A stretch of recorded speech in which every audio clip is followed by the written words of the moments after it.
তৃতীয় শ্রেণীর ছোট্ট বন্ধুরা, আশা করি তোমরা সবাই ভালো আছো এবং মন দিয়ে পড়াশোনা করছো। আমাদের এমসি স্কুলের পক্ষ থেকে তোমাদের জন্য রইল অনেক অনেক ভালোবাসা। আজকে আমি তোমাদের আলোচনা করব গণিত বইয়ের পৃষ্ঠা নং 37। তাহলে আমরা এই পৃষ্ঠায় কি কি সমস্যা আছে সেই সমস্যাগুলো নিয়ে আজকে কথা বলবো। তোমরা শুরুতেই দেখতে পাচ্ছ যোগ এবং বিয়োগের সম্পর্ক। আমরা এবং যোগ এবং বিয়োগের যে সম্পর্কগুলো আছে সেই সম্পর্কগুলো নিয়ে কথা বলবো। প্রশ্ন করেছে যে যোগ এবং বিয়োগের মধ্যে সম্পর্ক আছে কি? হ্যাঁ, যোগ এবং বিয়োগের মধ্যে সম্পর্ক আছে এবং সেই সম্পর্ক নিয়ে আজকে আমাদের আলোচনা। বলছে আমরা দ্বিতীয় শ্রেণীতে শিখেছি, তোমাদের মনে পড়েছে কি? আমরা নিচের প্রশ্নগুলোর সমাধান করি। এখানে বলছে আমাদের কিছু আপেল ছিল, তার থেকে 6টি আপেল বিক্রি করার পর আমাদের 8টি আপেল আছে। প্রথমে আমাদের কতগুলো আপেল ছিল? তাহলে এটি আমার মনে পড়েছে যে আমরা হিসাব করি।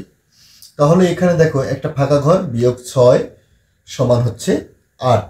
বলছে কতটি আপেল থেকে 6টি আপেল বাদ দিলে 8টি থাকে। দেখো যে এখানে বলছে কতটি আপেল থেকে 6টি আপেল বাদ দিলে, তার মানে প্রথম ঘরটা হচ্ছে ফাঁকা ঘর। এখানে আমরা জানি না কতটি আপেল আছে।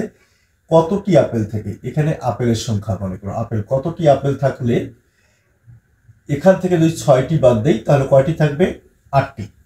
দেখো এখানে কতটি আছে এইটা আমরা জানি না, তাহলে আমরা কিভাবে এই অঙ্কগুলো করতে পারি?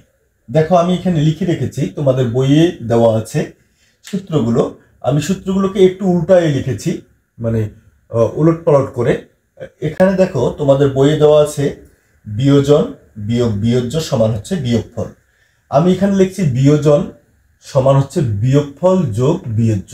তার মানে আমরা এখানে বুঝতে পারলাম প্রথম ঘরটা হচ্ছে বিয়োজন, বিয়োজনটা হচ্ছে সবচেয়ে বড়। তাহলে প্রথম ঘরটা হচ্ছে বিয়োজন, তাহলে বিয়োজন বিয়োগ বিয়োজ্য সমান হচ্ছে বিয়োগফল। তাহলে এখানে দেখো বিয়োজন যদি ফাঁকা থাকে তাহলে আমরা কি করতে পারি? তাহলে বিয়োজন ফাঁকা থাকলে আমরা পরের দুইটি সংখ্যার যোগ করতে পারি। তাহলে এক কথায় তোমরা সূত্রটি মনে রাখার জন্য যে কাজটা করতে পারো, প্রথম ঘর খালি থাকলে শেষের দুইটি সংখ্যা যোগ করতে হবে। তাহলে প্রথম ঘর যদি খালি থাকে তাহলে প্রথম ঘরটা খালি, এই যে প্রথম ঘরটা খালি আছে, তাহলে শেষের দুইটি সংখ্যা যোগ করব। দেখো 8 আর 6 যোগ করলে কত হবে বলো তো? 8 এবং 6 যোগ করলে হবে 14। এখন দেখো 14টার থেকে 6টা বিয়োগ করলে 8টি থাকে। তার মানে আপেল ছিল এখানে 14টি, 14টি থেকে 6টি আমরা বিয়োগ করছি, তার মানে আছে হচ্ছে 8টি। তাহলে আমরা প্রশ্নটির সমাধান কিভাবে করতে পারলাম বুঝতে পারছো? এখন প্রশ্ন হলো পরের ঘরটা যদি খালি থাকে, বিষয়টা যদি এরকম থাকে, মনে করো যে এখানে 14 বিয়োগ হচ্ছে ফাঁকা ঘর, এইটা ফাঁকা ঘর নাই মনে করে নাও। তাহলে এখানে হচ্ছে ফাঁকা ঘর সমান হচ্ছে 8। এখন প্রশ্ন হলো এখানে যদি ফাঁকা ঘর থাকে দ্বিতীয় সংখ্যায়, তাহলে আমরা কি করব? দেখো দ্বিতীয় ঘরে যদি ফাঁকা ঘর থাকে তাহলে আমরা কি করতে পারি? দেখো দ্বিতীয় ঘরে ফাঁকা ঘর থাকলে আমরা বিয়োগ করব। কি করব? দেখো প্রথমে ফাঁকা ঘর থাকলে যোগ করব, প্রথমে ফাঁকা ঘর থাকলে যোগ করব। কেন? বিয়োজন সমান বিয়োগফল যোগ বিয়োজ্য। প্রথমে ফাঁকা ঘর থাকলে যোগ করব, মাঝখানে ফাঁকা ঘর থাকলে কি করব? বিয়োগ করব। তাহলে মাঝখানে যদি ফাঁকা ঘর, মাঝখানে এটা কি? তাহলে বিয়োজন বিয়োগ বিয়োজ্য, তাহলে বিয়োজ্য সমান হচ্ছে কি? দেখো বিয়োগফল। তাহলে দেখো এখানে মাঝখানে ফাঁকা, অর্থাৎ বিয়োজ্য সমান কি? বিয়োজন যোগ বিয়োগফল। তাহলে এইটা থেকে এইটা কি করব? বিয়োগফল করব। তাহলে মাঝখানে ফাঁকা থাকলে কি করব? বিয়োগ করব। আর প্রথমে ফাঁকা থাকলে যোগ করব, আর শেষেও যদি ফাঁকা থাকে তাহলে আমরা বিয়োগ করব। তাহলে কিভাবে করব আমরা দেখি অঙ্কগুলো সমাধান করে। তোমাদের বলছে নিচের খালি ঘরগুলো পূরণ করতে বলছে। দেখো এখানে প্রথম দুইটা কি আছে? সংখ্যা দেওয়া আছে, শেষেরটা ফাঁকা দেওয়া আছে। তাহলে শেষেরটা ফাঁকা দেওয়া থাকলে কি করব? বিয়োগ করব। তাহলে এটা তোমরা পারবা। এখানে দেখো 2টা থেকে 9টা বাদ দিতে বলছে, 2টা থেকে 9টা বাদ যায় না, তার মানে এটা 10 যোগ করতে হবে। 12টা থেকে 9টা বাদ দিলে থাকবে কয়টা বলো তো? 3টা। এখন হাতে হচ্ছে 1, এই 4টা থেকে একটা বাদ দিলে কয়টা থাকবে? 3টা। তাহলে আমাদের উত্তরটি কিন্তু হয়ে গেল। এখন দেখো মাঝখানে ফাঁকা ঘর আছে, বলো তো মাঝখানে ফাঁকা ঘর থাকলে কি করব? বিয়োগ করব। তাহলে মাঝখানে ফাঁকা ঘর থাকলে এই প্রথম সংখ্যা থেকে শেষের সংখ্যাটা আমরা বিয়োগ করব। আমরা দেখো সূত্র যদি মুখস্থ নাও হয় তাহলে কিন্তু আমরা করতে পারবো। মাঝখানে ফাঁকা ঘর থাকলে কি করব? বিয়োগ করবো, কোনো দেখা দেখি নেই, মাঝখানে ফাঁকা ঘর আছে, তুমি বিয়োগ করো। কি করবো? বড়টা থেকে ছোটটা বিয়োগ করো। তাহলে দেখো 5টার থেকে শূন্যটা বাদ দাও, কয়টা থাকবে? শূন্যটা। আর 5টার থেকে 3টা বাদ দাও, কয়টা থাকবে? 2টা। দেখো এখন যদি তুমি বিয়োগ করো, এই সংখ্যা বিয়োগ করো, তাহলে বিয়োগফল মিলে যাবে। দেখো 5টা থেকে শূন্যটা বাদ দিলে শূন্যটা, 5টা থেকে 2টা বাদ দিলে 3টা, উত্তর মিলে গেছে কিন্তু। এবার দেখো প্রথমে ফাঁকা ঘর আছে, এবার প্রথমে কি আছে?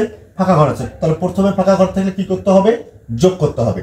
তাহলে প্রথমে ফাঁকা ঘর থাকলে যোগ করতে হবে। তাহলে প্রথমে এই যে ফাঁকা ঘর যোগ করবো, কি কি যোগ করবো? এই দুইটা যোগ করে দেবো। তাহলে 4 আর 2 কত? 6। আর এখানে 5 আর 3 কত? 8। এরপর দেখো মাঝখানে ফাঁকা ঘর আছে, কি করব? বিয়োগ করব। তাহলে মাঝখানে ফাঁকা ঘর থাকলে কি করব? বিয়োগ করব। মাঝখানে ফাঁকা ঘর থাকলে বিয়োগ করব। তোমার দেখা দেখির দরকার নেই, তুমি মাঝখানে ফাঁকা ঘর যোগ চিহ্ন আছে না বিয়োগ চিহ্ন আছে এটা দেখবা না, মাঝখানে ফাঁকা ঘর থাকলে বিয়োগ করবা। দেখো বড় সংখ্যা কোনটা? দেখো বড় সংখ্যা হচ্ছে এইটা, তাহলে এইটা থেকে এটা বিয়োগ করবা। তাহলে দেখো 2টা থেকে 3টা বাদ দাও, তাহলে এইটা থেকে এইটা বাদ দিয়ে দিচ্ছি। 2টা থেকে 3টা বাদ যায় না, তাহলে কত যোগ দিতে হবে? 10 যোগ দিতে হবে। তাহলে 12টা থেকে 3টা বাদ দাও, কয়টা থাকবে? 9টা। দেখো হাতে হচ্ছে 1, 3 আর 4, 4 4 মিলে গেল 0, 0 বাম দিকে বসে না। তার এখন তুমি যোগ করে দেখো, 9 আর 3 12, 2 হাতে হলো 1, 3 আর 4। বুঝতে পারছো?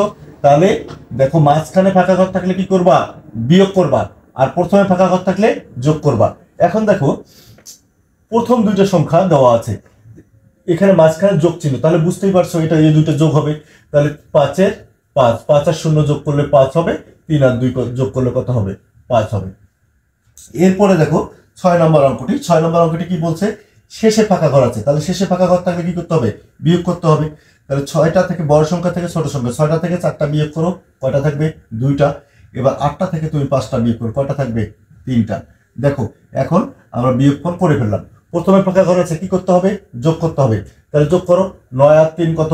12, 2 হাতে হচ্ছে 1, 3 আর 4। দেখো আমরা কিন্তু অঙ্কগুলোর সমাধান সহজে করতে পারতেছি। প্রথমে ফাঁকা ঘর আছে, কি করতে হবে? যোগ করতে হবে। যোগ করে দাও, তাহলে 5 আর 0 যোগ করলে হবে 5, আর 3 আর 2 যোগ করলে হবে 5। দেখো আমরা কিন্তু অঙ্কগুলো খুব সহজেই করতে পারতেছি। শেষে ফাঁকা ঘর আছে, কি করতে হবে? বিয়োগ করতে হবে। 4টা থেকে 2টা চলে গেলে কয়টা থাকবে? 2টা। এবং 5টার থেকে 3টা চলে গেলে কয়টা থাকবে? 2টা। দেখো আমরা কিন্তু অঙ্কগুলোর সমাধান করে ফেললাম। এই ছিল তোমাদের 37 নং পৃষ্ঠার সমাধান। আশা করি অঙ্কগুলোর সমাধান খুব সহজেই বুঝতে পারতেছো। তোমরা চেষ্টা করবা এই সূত্র 3টা মুখস্থ রাখা। সূত্র 3টা যদি মুখস্থ না থাকে, তাহলে তোমার প্রথমে যে কাজটা করবা সেটা বলবা যে হচ্ছে প্রথমে ফাঁকা ঘর থাকলে কি করতে হবে? যোগ করতে হবে। এবং মাঝখানে বা শেষে ফাঁকা ঘর থাকলে বিয়োগ করতে হবে। দেখো প্রথমে ফাঁকা ঘর থাকলে যোগ করতে হবে, মাঝখানে বা শেষে ফাঁকা ঘর থাকলে বিয়োগ করতে হবে। এইটা মনে রাখলে কিন্তু এই অঙ্কগুলো খুব সহজ হবে।